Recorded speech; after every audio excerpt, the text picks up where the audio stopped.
ډېر خواږه درانه د انکو د پښتو او د غیرت نه ډک زمونږ د قومي وطن پارټۍ ناظمین، موږ سره د مزدور کسان پارټۍ مشران کشران، داسې موږ سره عمر خان لالا دي او نور زمونږ د پارټۍ مخلص ملګرو په جمع باندې السلام علیکم. دا ستاسو چې دا کم مینه او کم محبت او د کم انکو او د کم پښتو موږ سره وکړله، نو که موږ تاسو ته د خپل ځانه ملال کړو نو د هغې هغه صله موږ تاسو ته نشو درکولی او نه ستاسو شکریه موږ ادا کولی شو، ځکه چې دا الیکشن چې کوم دا یو ښکاره الیکشن و، شو اف هینډ و،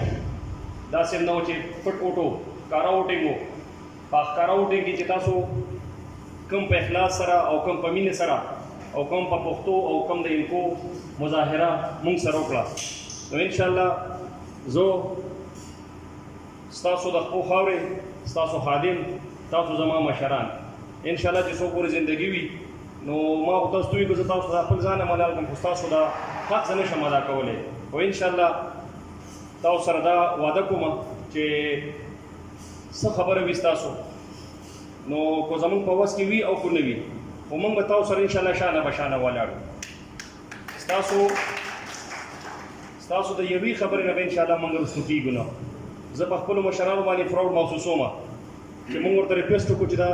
زموږ د ملګرو مشرانو موږ سره ډېره انکو وکړله، دې له پروګرام نو الحمدلله هغې ډېر په ایمرجنسي کې دا پروګرام را جوړ کړو، د هغوی هم ډېره زیاته شکریه ادا کوم او تمه دې لرم چې ما که زما صحیح زه نه غواړم، خو زما دا ملګري چې ما ته مخامخ کم ناست دي، که د دوی هر قسمه مسله وه، که د دوی هر قسمه څه خبره وه، نو مشره انشاءالله دې سره به که خیر پوره تاسو خپل تعاون او کومک به کوئ. یو ځلې بیا ستاسو د ټولو ملګرو ډېره مننه. دغه تحصیل کې که زه ناسته ویم نو دا ستاسو ټول ناستې یې، دغه سیټ چې کوم دی دا زما نه دی، دغه سیټ زموږ د دې ټولو ملګرو دی. دلته چې دا کوم ملګري راغلي یې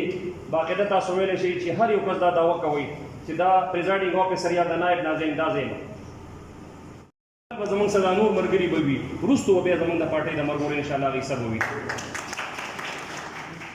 او انشاءالله دا د ایګو پښتو تاسو چې موږ سره کومه کړې ده نو دا لاس به انشاءالله کټ شي او ستاسو نه به جدا نه شي.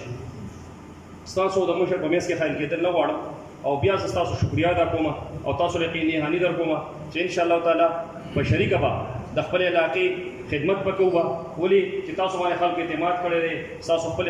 خلکو سلیټ کړي یې، تاسو باندې خلکو تاسو ته سترګې دي، تاسو به راځئ موږ ته به وایي انشاءالله موږ به تاسو سره بھرپور تعاون به کوو چې سم راځي هلته کې انشاءالله هم ستاسو په لاس باندې به کېږي،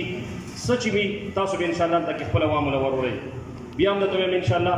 زه ستاسو کشر یم، تاسو زما مشران یې، په شریکه به انشاءالله دا خدمت ته سلسله او دا جدوجهد به انشاءالله تعالی مخکې بوځو. تاسو ډېر تکلیف وکړو،